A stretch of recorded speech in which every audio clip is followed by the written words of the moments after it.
अब देखो according to electromagnetic theory की अगर सपोज कोई सोर्स इलेक्ट्रोमैग्नेटिक रेडिएशन रिलीज कर रहा है तो वहां से वो वेव के फॉर्म में ट्रेवल करेगा और उसको बोलते हैं हम इलेक्ट्रोमैग्नेटिक वेव। ठीक है, अब प्लैंक्स क्वांटम थ्योरी क्या बोलता है कि सपोज आपके पास कोई एक इलेक्ट्रोमैग्नेटिक सोर्स है, ठीक है, और इस इलेक्ट्रोमैग्नेटिक सोर्स से बेसिकली ईएम वेव निकल रहा है। ठीक है, और ईएम वेव का बेसिकली मतलब क्या है, एनर्जी यहां से निकल रहा है। So electromagnetic source are the source of energy. ठीक है, प्लैंक्स क्वांटम थ्योरी हमें ये एक्सप्लेन करता है कि ये एनर्जी कैसे रिलीज होता है। ठीक है, जैसे मान लो आपके पास एक सोर्स है, एक बल्ब है आपके पास। ठीक है, ये आपके पास एक बल्ब है।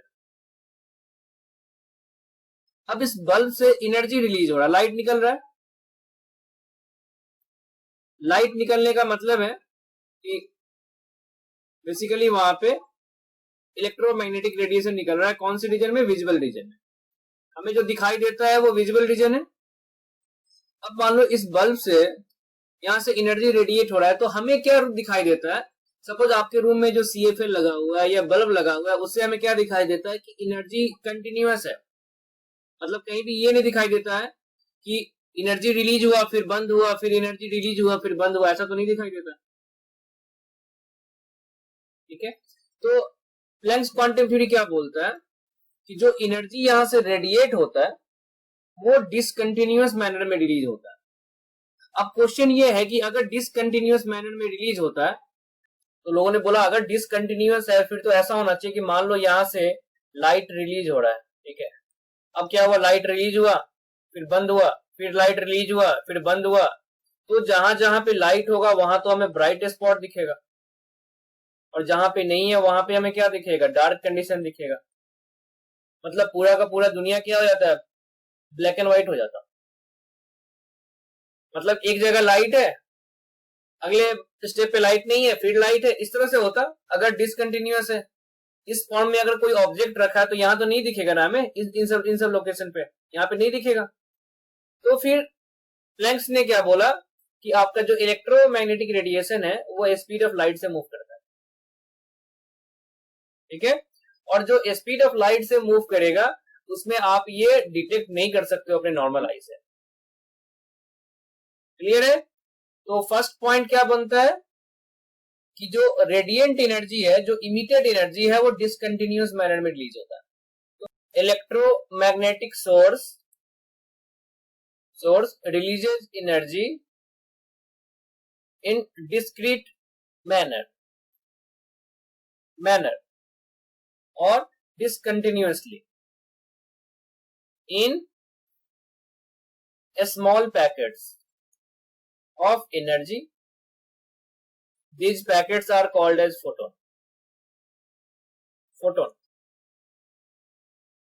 ठीक है, तो हम ऐसे भी बोलते हैं कि कहीं से अगर एनर्जी रिलीज हो रहा है इलेक्ट्रोमैग्नेटिक रेडिएशन में तो वहां से जो एनर्जी रिलीज हो रहा है वो छोटे छोटे पैकेट्स के फॉर्म में रिलीज हो रहा है।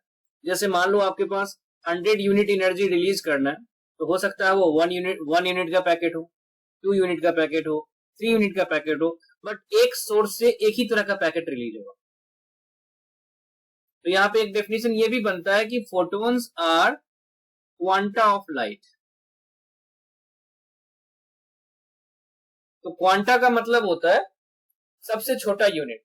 जैसे एलिमेंट है, ठीक है, एलिमेंट का सबसे स्मॉलेस्ट पार्टिकल कौन होता है? एलिमेंट का सबसे स्मॉलेस्ट पार्टिकल क्या होता है? एटम। तो ऐसे बोलते हैं atom is the quanta of an element.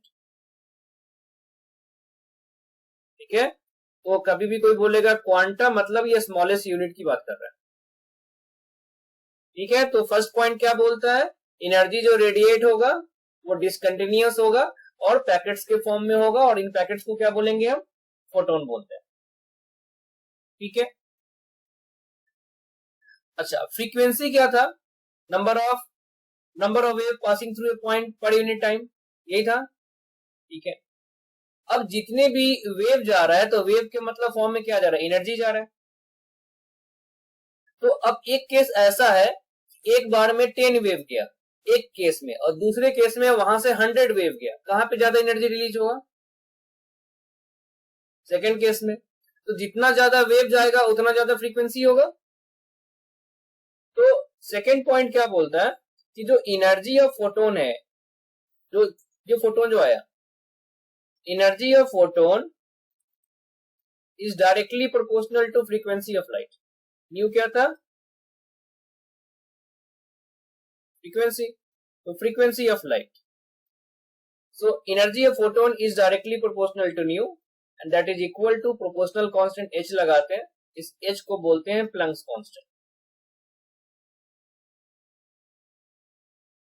और इसका वैल्यू हमें याद रखना पड़ेगा 6.63 इंटू 10 टू द पावर -30। तो एनर्जी ऑफ फोटोन का ये फॉर्मूला आया। अच्छा, ये कितने फोटोन का एनर्जी है, एक फोटोन का एनर्जी है, ठीक है। अच्छा, न्यू का फॉर्मूला और क्या था, c बाई लैम्डा। तो यहाँ पे एक फॉर्मूला और क्या जाएगा, एच सी बाई लैम्डा। तो energy of photon is equal to h c by lambda.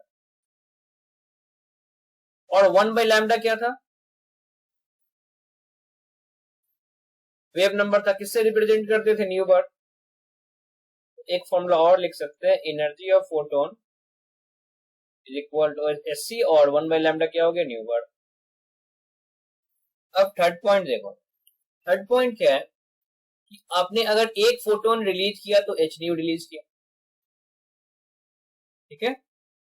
अब ऐसा सोचो कि मेरे पास एक बल्ब है, ठीक है, बल्ब ने 1000 यूनिट एनर्जी रिलीज किया, और एनर्जी ऑफ फोटोन जो है, ठीक है, वो 0.01 यूनिट एनर्जी है। यूनिट बोलने का मतलब है किलो जूल, किलो कैलोरी, जो भी यूनिट है आपका। तो कोई यहाँ पे ये बोलेगा नंबर ऑफ फोटोन कितना होगा, क्या लिखेंगे बताओ,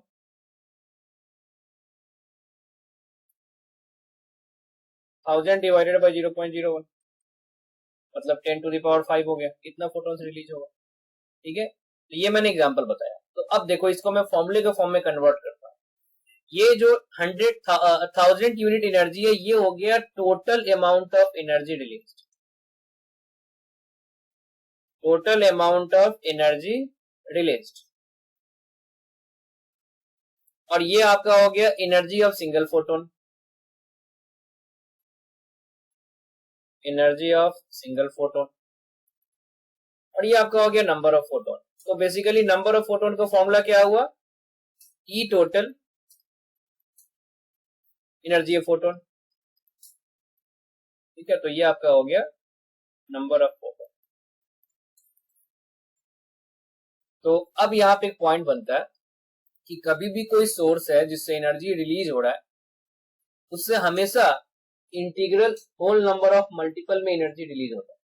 जैसे बोलने का मतलब क्या है कि अगर कोई सोर्स जो है वो या तो 10 फोटोन रिलीज करेगा, 20 करेगा, 100 करेगा, 1000 करेगा, 1 लाख करेगा, 10 लाख करेगा, 2 करोड़ करेगा, जितना भी करे, लेकिन 10.2 फोटोन रिलीज नहीं करेगा, 10.3 फोटोन रिलीज नहीं करेगा, फ्रैक्शन वाले फोटोन से रिलीज नहीं करते हैं, ठीक है।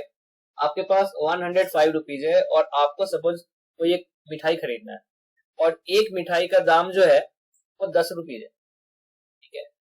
तो आप अगर 105 रुपए लेके जाओगे तो आपको कितना मिठाई देगा, 10.5। लेकिन ऐसा मिलता थोड़े है, दुकान वाला कभी आपको साढ़े दस पीस देगा, नहीं देगा, 10.5 पीस नहीं देगा, या तो 10 देगा, नहीं तो 11 दे देगा, खुश हो गया तो 11 दे देगा, नहीं तो बोलेगा 10 ही देगा। तो ये हुआ क्वांटाइज का मतलब कि फोटोन जो है या तो 10 मिलेगा या 11 मिलेगा, 10.5 नहीं मिलेगा। तो एक पॉइंट लिख लेना यहाँ पे, number of photon release always will be whole number, इसको बोलते हैं इंटीग्रल होगा। अब देखो यहाँ पे क्वेश्चन में दो तरीके का क्वेश्चन आपको आएगा। एक क्वेश्चन आएगा जिसमें आपको ई टोटल गिवन है, ठीक है, ई टोटल गिवन है तो नंबर ऑफ फोटोन पूछेगा, ठीक है। और अगर क्वेश्चन में नंबर ऑफ फोटोन गिवन है तो फिर आपसे क्या पूछेगा, ई टोटल पूछेगा। तो हम दो फॉर्मूला यहाँ पे बना सकते हैं। एक फॉर्मूला तो अभी हमने बनाया था कि जो नंबर ऑफ फोटोन है वो E total divided by energy of photon है, ठीक है, एक फॉर्मूला ये हो गया। दूसरा total amount of energy release, total amount of energy release is equal to, क्या लिखेंगे बताओ यहां से, बेसिकली ई टोटल कैलकुलेट कर रहे हैं, number of photon in number of photon into energy of one photon, बिल्कुल सही। तो फॉर्मूला क्या बना, E total equal to N into H nu, ठीक है, ये फॉर्मूला बना। अब सपोज यहाँ पे ऐसा हो गया, if n is equal to N A, मतलब क्या हो गया, Avogadro number. If n equal to N A तो आपके पास कितना मोल फोटोन हो गया, 1 मोल हो गया। तो आप क्या लिखोगे, E total equal to N A into H nu. और ऐसे केस में आपको जो एनर्जी मिलेगा उसका यूनिट क्या होगा, मान लो मैं एनर्जी किलो जूल में लिखता हूं तो क्या लिखूंगा, किलो जूल पर मोल, ठीक है। तो यहाँ पे एनर्जी जो होगा टोटल एनर्जी की बात कर रहा है, तो एन जो भी है तो यहाँ पे आप किलो जूल बोलो या जो बोलो। अगर एन ए हो गया तो आप किलो जूल पर मोल में बोलोगे। किलो जूल हो सकता है, किलो कैलोरी हो सकता है, जूल हो सकता है, कैलोरी हो सकता है, जो भी यूनिट हो, बट अगर आप मोल के टर्म्स में जाओगे तो पर मोल लिखना पड़ेगा, ठीक है। तो अगर सपोज क्वेश्चन में कभी कभी ऐसा दिया होगा कि आपको ये दिया गया है कि if delta E is equal to X joule kilo joule per mole, ठीक है, तो क्वेश्चन बोलेगा बताओ एनर्जी ऑफ फोटोन क्या होगा या लैम्डा ऑफ फोटोन क्या होगा। तो बस मैं आपको तरीका बता रहा हूं कैसे कैलकुलेट करोगे आप, कि delta E equal to X kilo joule per mole, तो एनर्जी ऑफ फोटोन क्या लिखेंगे बताओ, ये 1 मोल फोटोन का एनर्जी है, तो एक फोटोन की एनर्जी करने के लिए क्या करना पड़ेगा, x kilo joule divided by N A करना पड़ेगा, आएगा ना। और इसी को अगर मैं एस सी बाई लैम्डा से इक्वेट कर दूं तो मेरा लैम्डा भी कैलकुलेट हो जाएगा, एच और सी तो कांस्टेंट ही है। तो यहां से आप लैम्डा भी कैलकुलेट कर सकते हो अगर आपने ये इक्वेट कर लिया तो, बिकॉज आपको एक्स पता होगा, क्वेश्चन में गिवन होगा, एन ए आपको पता है, एच पता है, सी पता है, तो आप लैम्डा कैलकुलेट कर सकते हो। ऐसा आपको दिया होगा कोई एक इलेक्ट्रॉनिक डिवाइस, जैसे मान लो बल्ब दिया या ट्यूब दिया या CFL दिया, ऐसा आपको दिया गया है, एक बल्ब है, उस बल्ब का जो रेटिंग है वो ऐसा दिया गया है 100 वाट, ठीक है। और आपसे पूछेगा बताओ इस बल्ब से नंबर ऑफ फोटोन कितना निकलेगा, number of photon in 1 second या 1 मिनट जो भी है आपसे पूछेगा। साथ में आपको ये दे देगा इस बल्ब से लैम्डा वेवलेंथ का लाइट रिलीज होता है। तो लैम्डा वेवलेंथ तो हो सकता है, मान लो ये लैम्डा सेंटीमीटर है या लैम्डा नैनोमीटर, ऐसा कुछ है, मान लो लैम्डा नैनोमीटर है। तो अब यहाँ पे नंबर ऑफ फोटोन निकालना है, ठीक है। तो नंबर ऑफ फोटोन निकालने के लिए हमें क्या चाहिए, अभी मैंने फॉर्मूला बताया था, ई टोटल चाहिए,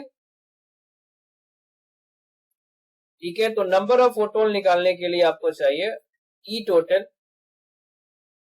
divided by energy of photon. अगर क्वेश्चन में लैम्डा दिया हुआ है तो ये तो हम लिख सकते हैं एसी बाय लैम्डा, ठीक है। तो अब ई टोटल कैलकुलेट करना है, तो ई टोटल कैलकुलेट करने में मुझे ये डाटा हेल्प करेगा। अब ये बताओ वाट, वाट किसका एनर्जी होता है, पावर का, और पावर क्या होता है, work done per unit time, और वर्क डन का यूनिट क्या होता है, फोर्स इन डिस्प्लेसमेंट, मतलब वो आता तो एनर्जी के टर्म में ही है। तो ऐसा होता है 1 वाट जो होता है वो होता है 1 जूल पर सेकेंड, क्लियर है। तो 100 वाट का मतलब क्या हुआ, 100 जूल पर सेकेंड, ठीक है। तो अब ये देखो, if t equal to, question में 1 सेकेंड में पूछा है, so if t equal to 1 second, E total कितना हो गया, 100 जूल्स हो गया ना, तो 100 जूल हो गया। अब ये ई टोटल है, तो ई टोटल पता है 100 joule divided by energy of photon, तो उसके जगह पे क्या पुट कर देंगे, सी बाय लैम्डा। एच को जूल में पुट करो, सी को मीटर पर सेकंड में पुट करो और लैम्डा को मीटर में पुट करो, आपका काम हो जाएगा। तो आप यहाँ पे ऐसे लिखोगे 100 divided by 6.63 into 10 to the power -34 into 3 into 10 to the power 8। Lambda तो ऊपर पहुंच गया, वो x नैनोमीटर, लैम्डा नैनोमीटर है, तो lambda into 10 to the power -9। तो इसमें लैम्डा का वैल्यू पुट करो, जो भी न्यूमेरिकल वैल्यू गिवन है ना, आप यहाँ से नंबर ऑफ फोटोन कैलकुलेट कर सकते हो। तो ये कहां पे है, इन 1 सेकेंड। ठीक है, अगर क्वेश्चन में होता नहीं मुझे 1 मिनट में चाहिए, तो फिर क्या चेंज हो जाएगा, ई टोटल चेंज हो जाएगा। तो अगर t इक्वल टू 1 मिनट है तो अब मेरे पास 60 सेकेंड होगा, तो ई टोटल क्या लिखूंगा मैं, 100 इंटू 60, तो 6000 जूल। तो अब यहाँ पे 6000 पुट करो, ठीक है। तो अब यहाँ पे केस है, तो यहाँ पे क्या लिखेंगे, 6000 divided by s by lambda, ये आपका आंसर हो जाएगा। क्लियर है। तो अगर कभी इस तरह का डाटा दे कि बल्ब का रेटिंग ऐसा दिया गया है, तो कितना नंबर ऑफ फोटोन हो आप कैलकुलेट कर सकते हो। ठीक है, अभी न्यूमेरिकल क्वेश्चन करेंगे, उसमें ऐसा क्वेश्चन करेंगे, बस मैं थ्योरी बता रहा हूं कैसे सॉल्व करते। अब इसी क्वेश्चन का एक और मॉडिफिकेशन है। अब देखो मॉडिफिकेशन क्या है, कि मान लो जो बल्ब है वो अच्छी क्वालिटी का नहीं है। कभी कभी ऐसा होता है ना कि हम देखते हैं बल्ब पे तो बहुत हाई पावर लिखा हुआ है, लेकिन लाइट बहुत कम दे रहा है, इसका मतलब उसका एफिशिएंसी कम है। तो मान लो अगर ऐसा दिया हुआ, if efficiency of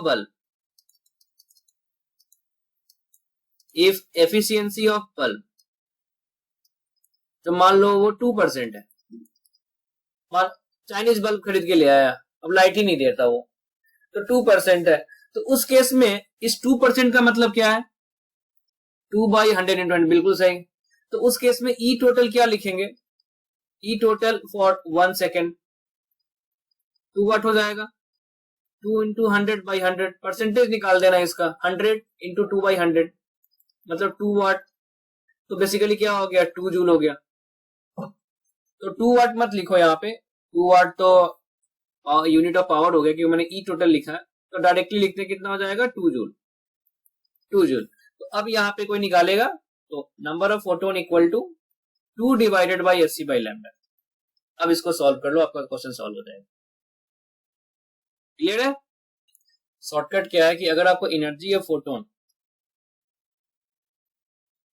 electron volt unit में निकालना है,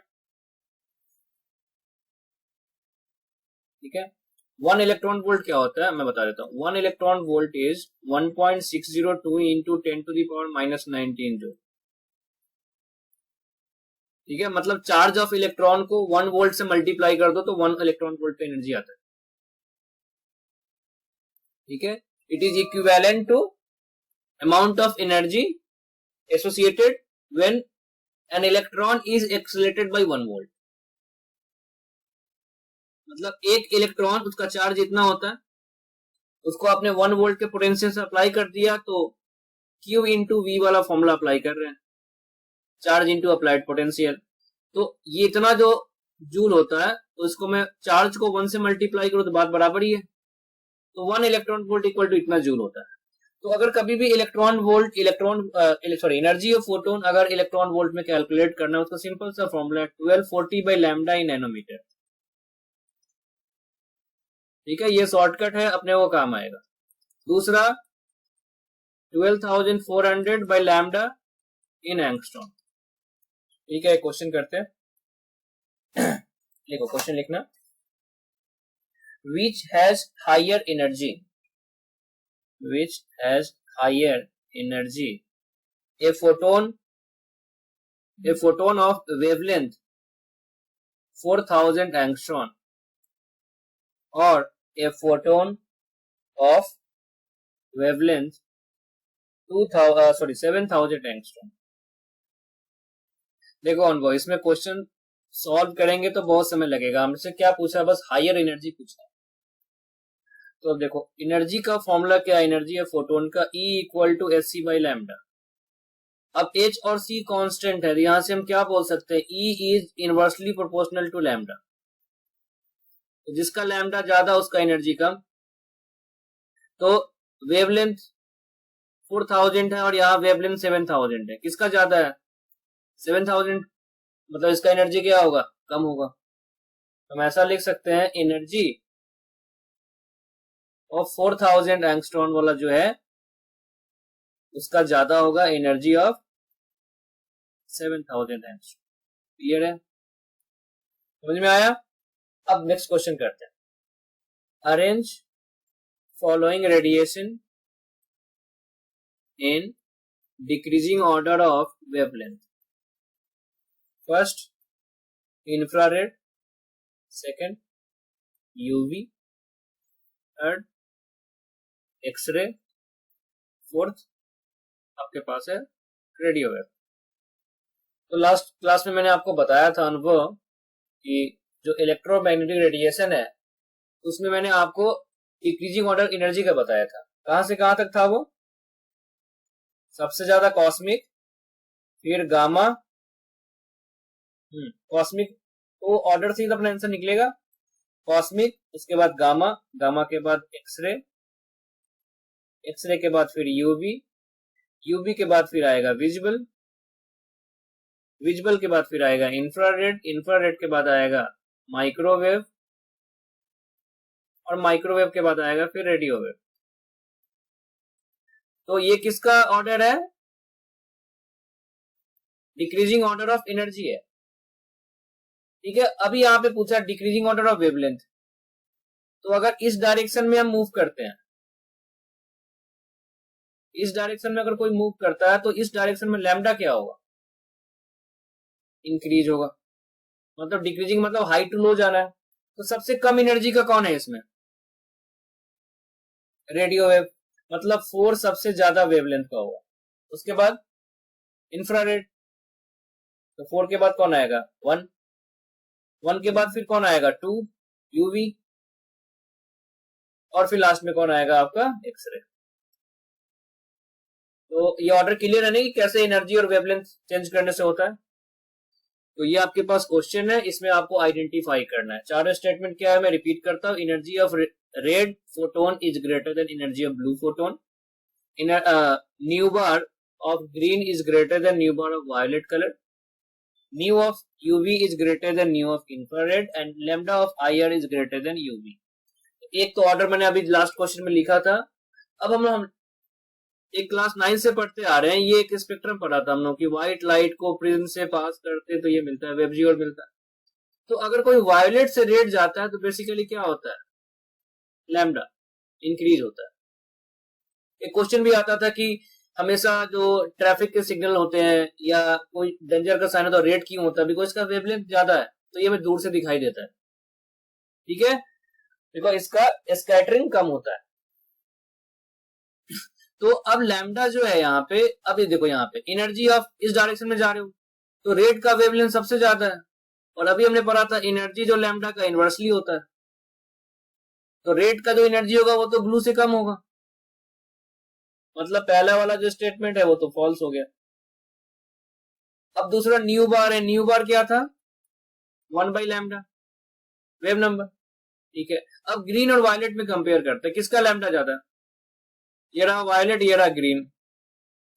ग्रीन का लैम्डा ज्यादा है, मतलब न्यू ऑफ ग्रीन जो होगा वो कम होगा, lower than nu of violet. सही है, तो ये वाला क्या हो गया, गलत हो गया, उल्टा लिखा है। नेक्स्ट है फ्रीक्वेंसी ऑफ न्यू। अभी मैंने बोला था, देखो तो लास्ट वाले जो क्वेश्चंस किया था उसमें भी हमने देखा था क्या कि यूवी और इंफ्रारेड में किसका एनर्जी ज्यादा, यूवी का ज्यादा। और हमने क्या पढ़ा था, E is directly proportional to nu, तो मतलब यूवी का जो एनर्जी होगा, जो फ्रीक्वेंसी होगा वो ज्यादा ही होगा। तो ये तो आपका ट्रू हो गया।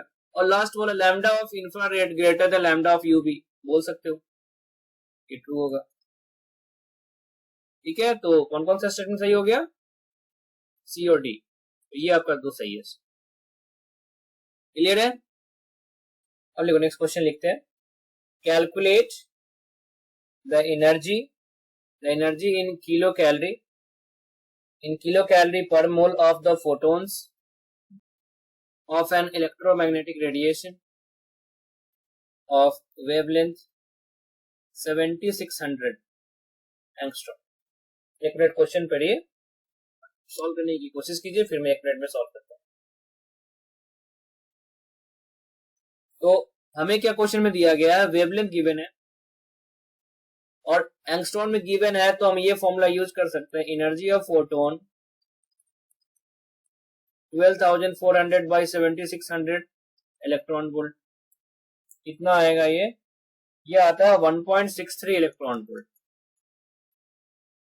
और अभी मैंने बताया था 1.63 इलेक्ट्रॉन वोल्ट को हम ऐसे लिख सकते हैं 1.63 into 1.6 into 10 to the power minus 19 joule. ठीक है, तो ये आता है 2.66 10 to the power minus 19 joule. ठीक है, और ये हमें पता है कि 1 कैलोरी जो होता है वो 4.18 जूल होता है। ये कन्वर्जन फैक्टर है, 1 कैलोरी इज 4.18 जूल। तो इस जूल को किलो हम कैलोरी में कन्वर्ट कर सकते हैं ना, 2.66 into 10 to the power minus 19 divided by 4.18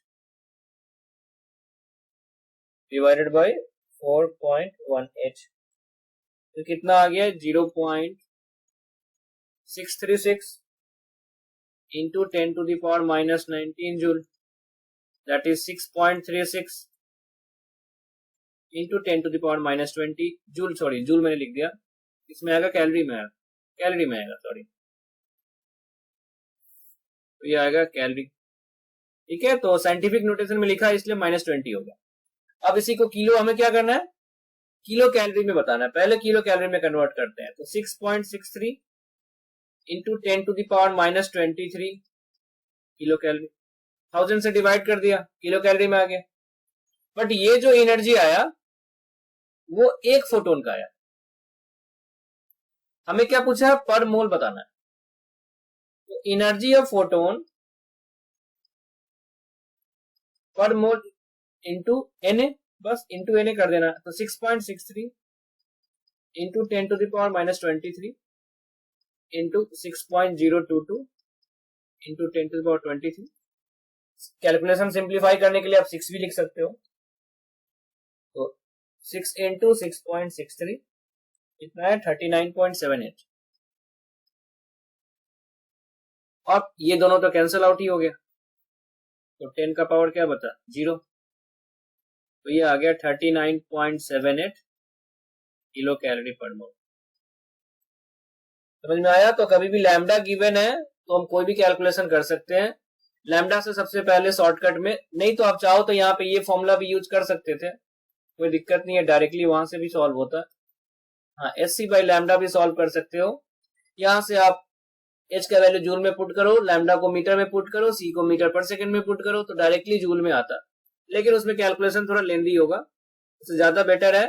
लेंदी तो ये भी है, लेकिन इससे भी ज्यादा लेंदी होगा वहां पे। ठीक है, नेक्स्ट क्वेश्चन करते हैं। सो नेक्स्ट क्वेश्चन क्या है, तो क्वेश्चन है ए hypothetical electromagnetic radiation is given below, the energy associated with this wave is this, and ये ऑप्शन दिया हुआ है। ठीक है, तो मैंने ये बोला था कि ये डिस्टेंस से लेके यहां तक लैम्डा है, यहां से लेके यहां तक लैम्डा है, और ये जो डिस्टेंस हो गया ये लैम्डा बाई 2 हो गया यहां से लेके यहां, तो ये क्या हो जाएगा lambda by 2, sorry lambda by 4, तो lambda by 4 is 117, so lambda equal to 468 nanometer. ठीक है, तो energy of photon equal to 1240 by 468, कितना आ जाएगा ये 1240 डिवाइडेड बाई 468, ये आता है 2.69, मतलब 2.65 लिख सकते हैं इलेक्ट्रॉन वोल्ट। तो 2.65 into 1.6 into 10 to the power minus 19, तो ये हो गया 2.65 इंटू 1.6, ये आपका आ गया 4.239 है इंटू 10⁻⁻19। तो कौन सा ऑप्शन आ गया? ये ऑप्शन आ गया। तो क्वेश्चन में जब भी लैम्डा देगा तो हम किसी भी यूनिट में कन्वर्जन कर सकते हैं। क्वेश्चन में डायरेक्टली लैम्डा दिया था लास्ट क्वेश्चन में, इस क्वेश्चन में उसे हाइपोथेटिकल एक कर्व के थ्रू दिया है। क्लियर है? क्वेश्चन लिखना, yellow lamp of 100 watt emits radiation of wavelength 560 nanometer. The number of photons emitted by this lamp in 10 seconds each. तो मैंने क्या बोला था कि जब भी कोई पावर देगा, मतलब क्या दे रहा है ये 100 watt equal to 100 joule per second. अब कितने सेकंड में पूछ रहा है? 10 सेकंड में पूछ रहा है। तो ई टोटल क्या लिखेंगे हम? 1000 जूल। 100 जूल 1 सेकंड में, तो 10 सेकंड में कितना हो जाएगा? 1000। क्लियर है? ये ई टोटल हो गया। अब लैम्डा दिया हुआ है तो पूछा है नंबर ऑफ फोटोन्स कितना रिलीज होगा। तो नंबर ऑफ फोटोन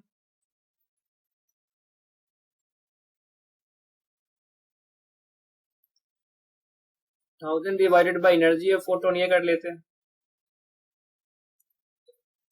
तो अब ऐसा करते हैं, 1000 अपने पास शॉर्टकट फॉर्मूला है, उसी को यूज करते हैं। ठीक है, 1000 जूल है, इसको इलेक्ट्रॉन वोल्ट में करने के लिए क्या करें? 1.6 इंटू 10⁻⁻19 से डिवाइड कर दें, इलेक्ट्रॉन वोल्ट्स में आ जाएगा। डिवाइडेड बाय, ये नैनोमीटर में है तो क्या आ जाएगा? 1240 डिवाइडेड बाय 560। समझ में आया? तो 1000 into 560 divided by 1.6 into 10⁻⁻19 into 1240।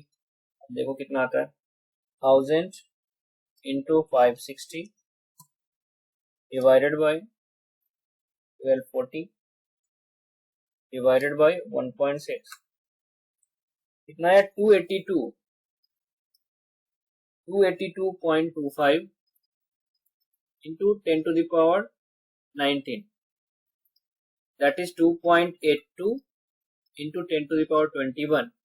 कितने फोटोन से रिलीज हो रहे? ठीक है, अब क्वेश्चन क्या हो देखो, इस डायरेक्शन में एनर्जी है। ठीक है, ये n इक्वल टू 1 है, ये n इक्वल टू 2 है, ये n इक्वल टू 3 है। अब यहां से लेके यहां तक का एनर्जी दिया हुआ है E1, यहां से लेके यहां तक का एनर्जी दिया हुआ है E2, और यहां से लेके यहां तक का एनर्जी दिया हुआ है E। ठीक है, इसका फ्रीक्वेंसी है न्यू, इसका फ्रीक्वेंसी और लैम्डा दिया हुआ है, इसका फ्रीक्वेंसी है ν2, वेवलेंथ है λ2, इसका फ्रीक्वेंसी है ν2 और वेवलेंथ ν1 और वेवलेंथ है λ1। पूछा फाइंड द रिलेशन ν1 एंड ν2, एक, दूसरा λ1 एंड λ2। कुछ ऑप्शंस दिए गए हैं, मैं ऑप्शंस लिख देता हूं। ν equal to ν1 plus ν2, lambda equal to λ1 plus λ2, 1 by ν equal to 1 by ν1 plus 1 by ν2, and 1 by lambda equal to 1 by λ1 plus 1 by λ2। ठीक है, अब देखो ये एनर्जी दिया हुआ है, तो यहां से लेके यहां तक एनर्जी जो होता है वो एडिटिव होता है। अगर यहां से लेके यहां तक का एनर्जी E दिया हुआ है, यहां से यहां तक का, और यहां से यहां तक E1 है और यहां से यहां E2 है, तो लिख सकते हैं ना E equal to E1 plus E2। ठीक है, अब एक बार फॉर्मूला न्यू में लिखो, तो क्या लिखेंगे? H nu equal to H nu one plus H nu two लिख सकते हैं। मतलब अगर H यहां से कैंसिल आउट कर दो तो क्या आया? Nu equal to ν1 plus ν2। एक तो ये रिलेशन सही हो गया। अब अगर इसको वेवलेंथ के फॉर्म में लिखे तो क्या लिखेंगे? Hc by lambda equal to Hc by λ1 plus Hc by λ2। तो क्या रिलेशन मिला? 1 by lambda equal to 1/λ1 plus 1/λ2। तो एक ये रिलेशन बन गया। तो कौन सा ऑप्शन सही हुआ? तो हमेशा याद रखना फ्रीक्वेंसी डायरेक्टली एडिटिव होता है, फ्रीक्वेंसी हमेशा डायरेक्टली एडिटिव होता है और वेवलेंथ हमेशा इनवर्स में एडिटिव।